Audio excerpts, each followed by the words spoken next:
Dans ce module, vous apprendrez comment formuler votre stratégie de croissance et identifier les initiatives stratégiques nécessaires. Pourquoi une stratégie de croissance est-elle nécessaire?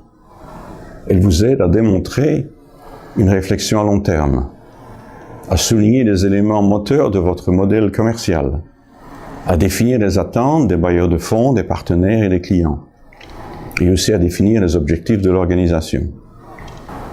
Elle vous permet de montrer comment votre entreprise va croître. Croître à l'externe d'abord, au travers des indicateurs d'impact social et des indicateurs commerciaux, et aussi croître à l'interne.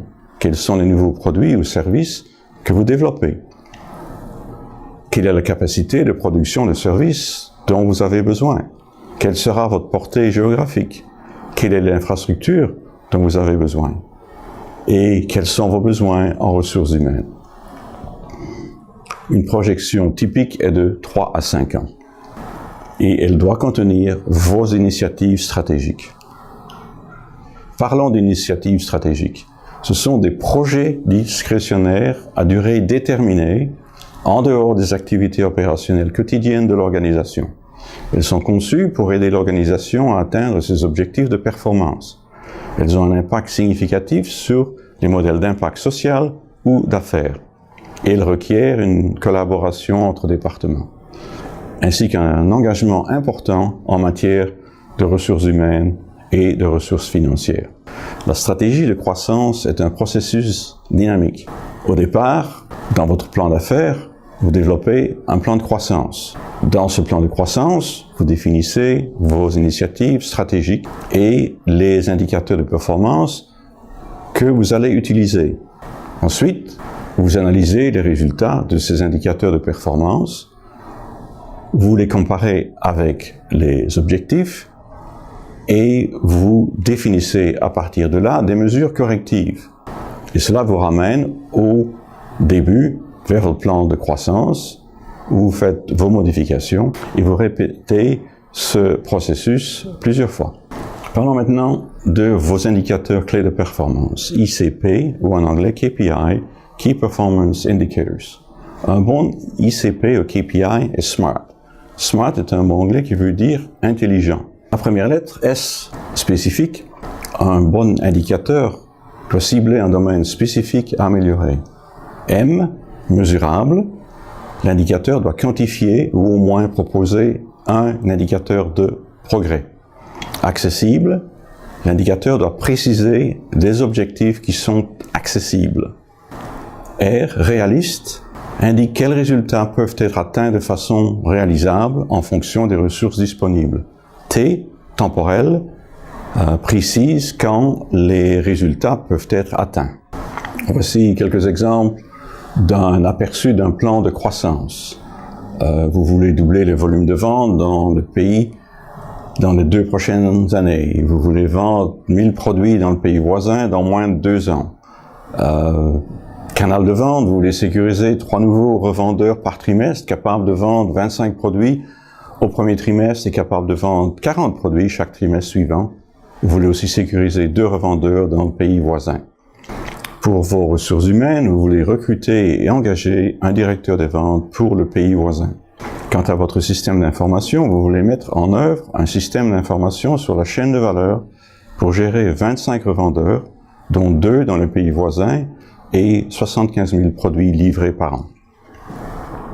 Vous voulez aussi acquérir une deuxième source pour les produits. La mise en place de ces initiatives stratégiques va vous permettre de croître votre entreprise. Mais ces projets discrétionnaires à durée déterminée ne sont pas gratuits. Il va falloir les payer.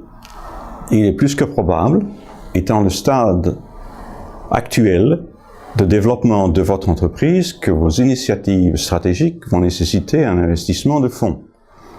Il vous faut donc analyser leurs coûts pour définir vos besoins en capitaux.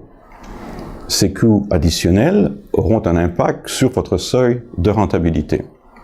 Votre plan de croissance est une projection de 18 mois et elle comporte les éléments suivants. Quelle sera la croissance du volume des ventes, les résultats de l'impact social, quelles sont vos activités clés, aussi appelées initiatives stratégiques. Au point de vue finance, quelles seront vos dépenses, quelles seront vos recettes et quels seront vos besoins en capitaux. Regardons l'exemple de ferme naturelle. Ce qui est présenté ici est tiré d'un fichier Excel qui fait tous les calculs nécessaires. Les colonnes utilisées sont, première colonne, l'année en cours plus une année, plus 2 années, ainsi de suite, suivi des activités clés et de leur impact. Quel est le solde de départ? Quelles seront les recettes durant cette année? Quels seront vos coûts? Quel est le capital extérieur requis? Et quel sera le résultat en termes de solde de clôture? Prenons la première ligne, une activité clé et le lancement de l'usine et l'impact de cette activité sera d'avoir 50 agriculteurs comme bénéficiaires et 1 million en monnaie locale de recettes supplémentaires. Vous partez avec un solde de 0, vos recettes seront de 840 000 en monnaie locale, vos coûts 1 090 000 et le capital extérieur requis est de 300 000. Résultat, le solde de clôture est 50 000. Et ils vont continuer ainsi de suite pour les années suivantes.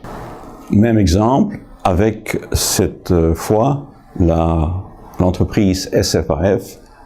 Je vous invite à regarder dans vos notes cet exemple et vous permettre de comprendre le procédé suivi. Nous arrivons maintenant à un temps de travail divisé en plusieurs parties. La première partie, nous allons utiliser la diapositive numéro 21 qui s'appelle « Aperçu du plan de croissance ». Nous invitons à remplir le tableau qui est intitulé « Aperçu du plan de croissance ». N'oubliez pas d'enregistrer à nouveau le fichier que vous venez de modifier. Lorsque vous aurez terminé cette première partie, vous pourrez passer à la deuxième partie du temps de travail. Ici, nous utiliserons les diapositives 22-23, intitulées « Modèle financier du plan de croissance ». Ouvrez le fichier Excel, lisez les remarques et remplissez la feuille de calcul « Modèle financier ».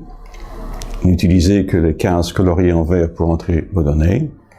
Et quand vous avez terminé, n'oubliez pas de réenregistrer ce fichier. Ouvrez la deuxième feuille de calcul, intitulée « Plan de croissance », lisez les remarques et remplissez uniquement les cellules coloriées en vert. Et à nouveau, n'oubliez pas de réenregistrer ce fichier.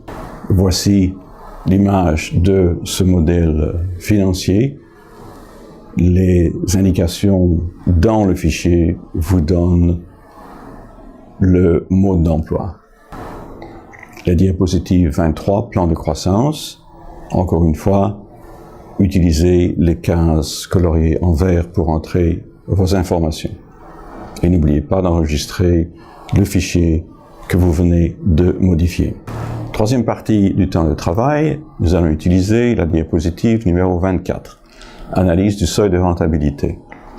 Ici, vous allez expliquer ce qu'il faudra à votre entreprise pour atteindre le seuil de rentabilité. Soyez sûr que vous avez les chiffres qu'il faut dans votre fichier Excel pour soutenir cette affirmation. Voici l'exemple de la diapositive numéro 24. N'oubliez pas d'enregistrer à nouveau le fichier que vous venez de modifier. À la fin de ce long temps de travail, nous vous invitons à partager avec le reste du groupe et à commenter votre expérience. Ceci marque la fin de cette vidéo. J'espère que son contenu vous a informé et vous a apporté des connaissances meilleures. Je vous donne rendez-vous dans une prochaine vidéo du Centre Miller. À bientôt.